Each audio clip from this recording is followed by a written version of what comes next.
அனைவருக்கும் வணக்கம். ராஜகுரு சூடாலத்திலிருந்து ராஜேஷ்குமார். ஒவ்வொரு கிரகத்துக்கும் பார்த்தீங்கன்னா செயலாற்றங்கள் சொல்லக்கூடிய ஆற்றங்கள் இருக்குது. இப்போது நம்ம ஒரு விஷயத்தை எடுக்கிறோம், அந்த விஷயத்துக்கு பேச்சாற்றல் எப்படி இருக்கணும் அப்படின்ட்டு ஒரு கணக்கு இருக்குது பார்த்தீங்களா. இப்போ சூரிய பகவான் எடுத்துகிட்டோம் வச்சுக்கோங்க, அதிகாரத்தோரமாக பேச்சுகள் இருக்குமானா இருக்கும்.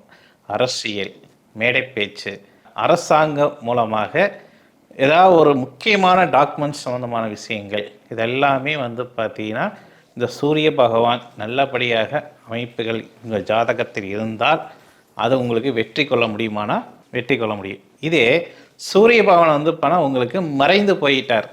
மறைவு ஸ்தானம் என்பது பண்ணால் ஜாதகத்தில் 3, 6, அதுக்கப்புறம் பண்ணால் 8, 10, அதுக்கப்புறம் 12 இந்த பாவங்கள் எல்லாமே பண்ணால் மறைவு அப்படின்னு சொல்லப்படுது. அதில் சூரிய பகவான் பண்ணால் 3லேயோ இல்லை 6ஆம் அல்லது 8ஆம் அல்லது 12ஆம் அல்லது 10ஆம் சூரிய பகவான் இருக்காரு வச்சுக்கோங்களேன். அப்போ அரசு சம்பந்தமான விஷயங்கள் மூலமாக நீங்கள் பேச்செடுத்தால் அது உங்களுக்கு குறைவாக காணப்படும் தவிர நிறைவாக காணப்படாது. உங்கள் வார்த்தைக்கு பிறர் மறு வார்த்தை தான் பேசுவாங்க தவிர உங்களுக்கு சொல்லக்கூடிய வார்த்தைகள் கரெக்டு அப்படின்ட்டு ஒரு சர்டிஃபிகேட் கொடுக்க மாட்டாங்க. அப்போ அந்த இடத்துல நம்ம என்ன பண்ணுவோம், மனம் நான் இவ்வளோ தூரம் எஃபெக்ட் போட்டேன், ஆனால் போட்டதுக்கு எனக்கு எந்த பலனுமே எனக்கு கிடைக்கல. அப்போது உங்கள் ஜாதகத்தில் என்னென்ன பாவங்கள் உங்கள் அறியாமல் இயங்குது பார்த்தீங்களா. முதல் இடத்துலையுமே உங்களுடைய பேச்சு என்பது பண்ணால் 12 பாவத்தில் என்ன லக்னங்கள் இருந்தாலும் சரி, அரசு சம்பந்தமான விஷயத்துக்கு சூரியனை எடு அப்படின்னு சொல்லியிருக்காங்க. அப்போ சூரிய பகவான் மறைந்து போயிட்டால் உங்களுக்கு அந்த அரசாங்கம் மூலமாக பிரச்சனைகள் வரும்னா வரதான் செய்யும். அப்போது அது மட்டும் இல்லாமல் பேச்சு என்று சொன்னால் 2ஆம் பாவம், மனம் சொன்னால் அது 5ஆம் பாவம், தொழில் மூலமாக அந்த விஷயங்கள் சொல்கிறேன் அடுத்த நிலைமைக்கு நான் கொண்டு போகிறேன் அப்படின்னு சொன்னால் அது 10ஆம் பாவம். சூரிய பகவான் மட்டும் மையப்படியாக வச்சு பார்க்க போகும்போது கெட்டிருந்தாருன்னா 2ஆம் ஸ்தானம் உங்களுக்கு பலமாக இருக்கிறா இல்லையான்னு பார்த்துக்கணும். பலமாக இருந்தால் அங்கே 10 வார்த்தைகள் நீங்கள் அந்த இடத்துல நீங்கள் பதிய வைக்கிறீங்கன்னால் அதில் 2 வார்த்தைகள் உங்களுக்கு அது சாதகமாக அமையும். 2ஆம் ஸ்தானத்தில் அதிபதி நல்ல அமைப்பில் இருந்தால் மட்டும் இது சாத்திய குறிப்பிடம்னா கண்டிப்பாக படும். அடுத்தது மனம்.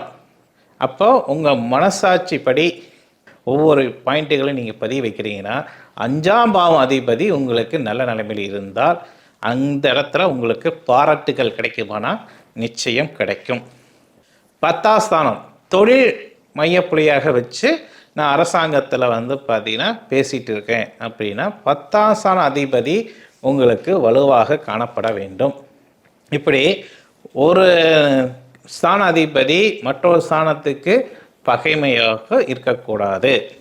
பகைமையாக இருந்தால் உங்களுக்கு அந்த இடத்துல பிரச்சனைகள் அதிகமாக வருமானா நிச்சயம் வரும். அப்போ சூரியன் சொன்னாவே அரசு சம்பந்தமான காரியத்துக்கு அரசியல் சம்பந்தமான விஷயத்துக்கு சூரியனை மையப்புள்ளியாக வைக்கிறாங்க. சரி, இப்போ நீங்கள் ஒரு அரசியல்வாதியாக இருக்கிறீங்க அப்படின்னு வச்சுக்கோங்க. இப்போ சூரியன் உங்களுக்கு பலமாக இல்லை. அப்போ சூரியனை பலப்படுத்துறதுக்கு நம்ம என்ன செய்ய வேண்டும் அப்படின்னா ஒன்றும் இல்லைங்க, சிம்பிளான ஒரு விஷயம் நான் சொல்கிறேன். தாந்திரிக பரிகாரம் தான். ஞாயிற்றுக்கிழமை தோறும் உங்கள் வீட்டில் சூரியன் பகவான் உதயக்கூடிய அந்த நேரத்தில் சூரிய நாளிகை சொல்லக்கூடிய உதய நாளிகை சொல்லக்கூடிய நாளிகை இருக்குது. அந்த நாளிகையில் எந்த கிரகங்கள் கெட்டிருந்தாலோ அதுக்குண்டான நாளிகை சொல்லக்கூடிய நாளிகையே முதல் பிள்ளையாக எடுத்துக்கொள்ள வேண்டும். அப்போ சூரியனுடைய உதய நாளிகைன்னு சொல்லக்கூடிய நாளிகை இருக்குது. அதில் ஞாயிற்றுக்கிழமை அன்னைக்கு அதிகாலை நேரத்தில் 6 மணிக்கு உதயத்துக்கு முன்னாடி நீங்கள் எந்திரிச்சு நல்லா பணம் குளிச்சுட்டு சாமி படத்துக்கு முன்னாடி உட்காரத்துக்கு முன்னாடி சூரிய பகவானை உதயக்கூடிய அந்த சூரியனை பார்த்து நமஸ்காரம் பண்ணிட்டு உங்களுடைய பிடித்தமான சாமி, இப்போ பெரும்பாலும் சூரியன் அரசியல் சம்மந்தப்பட்டவங்க அதுக்கப்புறம் அரசாங்கம் சம்மந்தப்பட்டவங்க எல்லாமே இப்போ நான் அவங்களுக்கு பிடித்தமான தெய்வம் என்ன தெய்வங்கள் இருக்குன்னு கேட்டிங்கன்னா முருகப்பெருமாளும் அதுக்கப்புறம் சிவபெருமாளும் தான் அவங்களுக்கு எல்லா இடத்துலையும் பாருங்கள், அப்பா முருகா ஞான பண்டிரா அப்படின்னு தான் சொல்லுவாங்க. ஏன்னா எல்லாத்தோடைய வாக்குலேருந்து வரக்கூடிய அந்த தெய்வத்தோடைய உற்சாகம் என்ன கேட்டிங்கன்னா, சின்னவங்கலேருந்து பெரியவங்க வரைக்கும் எல்லாம் எடுத்து பாருங்கள். உங்களுக்கு பிடித்தமான தெய்வம் சொன்னால் அடுத்த நிமிஷம் என்ன சொல்லுவாங்க, எனக்கு எல்லாம் என் முருகப்பெருமாள் அப்படின்னு தான் சொல்லுவாங்க. அதுக்கப்புறம் தான் சிவபெருமான். அப்போது அந்த சமயத்தில் நீங்கள் வந்து உதய நாளிகை சூரியன் சமயத்தில் உதயப்போகும்போது உங்களுக்கு பிடித்தமான சிவபெருமாளாக இருக்கலாம், அதில் வந்து முருகப்பெருமாளாக யார் எந்த தெய்வம் உங்களுக்கு இஷ்டமான தெய்வங்கள் இருந்தாலும் அந்த தெய்வம் முன்னாடி வந்து என்ன பண்ணணும்னா சிம்பிளான தாந்திரிக பரிகாரங்கள். உங்களுக்கு பிடித்தமான தெய்வங்கள் சிவன் பிடிச்சா பஞ்சாஸ்தாரம், அதே முருகப்பெருமாள் பிடிச்சா முருகா அப்படின்னு சொல்லக்கூடிய அந்த நாம எழுத்துக்கள், ஓம் நம சிவாயம் சொல்லக்கூடிய 5 எழுத்தும் முருகனுடைய அந்த 6 எழுத்தும் சேர்ந்து ஓம் நம சிவாய நமக ஓம் முருகா சரவண பவா அப்படின்னு சொல்லி நீங்கள் என்ன பண்ணணுங்கன்னா, அரிசி நல்லா கேளுங்க, அரிசி என்பது யாரை குடிக்கிறது, சந்திரன் குடிக்கக்கூடிய அமைப்பு. அப்போது உங்களுக்கு அந்த 10ஆம் இடத்துலேருந்து எண்ணி வரப்போகும்போது அது சந்திரன் வந்து பாக்கியத்தில் தான் இருப்பார் தவிர, அல்லது நல்ல அமைப்பு தான் இருப்பார் தவிர கெடு அமைப்பில் இருக்க மாட்டார். அப்போ நல்லா புரிஞ்சுக்கணும், ஒவ்வொரு ஸ்தானத்துக்கும் நன்மையான ஸ்தானங்கள் உண்டான கிரகங்களை பிடித்தாவே, அதுக்குண்டான தானியத்தை பிடித்தாவே நல்லபடியாக வருமானா நிச்சயம் வருவோம்.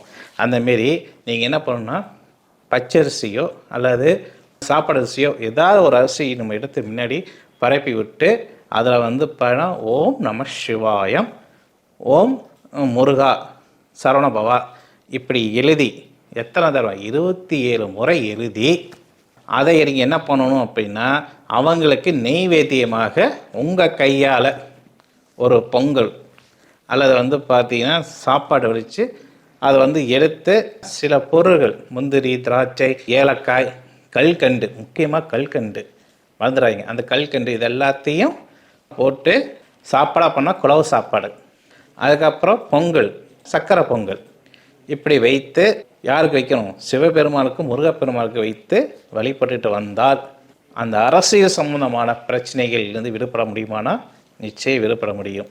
இப்படி ஒவ்வொரு கிரகத்துக்குமே அதுக்கு தகுந்தாப்புல ஒரு ஆதிபத்தங்கள் இருக்குது. அது அடுத்தடுத்த நிகழ்ச்சியில் நான் வந்து சொல்கிறேன். மீண்டும் இணைந்த ஒரு நிகழ்ச்சி சந்திக்கிறேன். உங்களிலிருந்து விடைபெறுவது ராஜேஷ்குமார். நன்றி, வணக்கம்.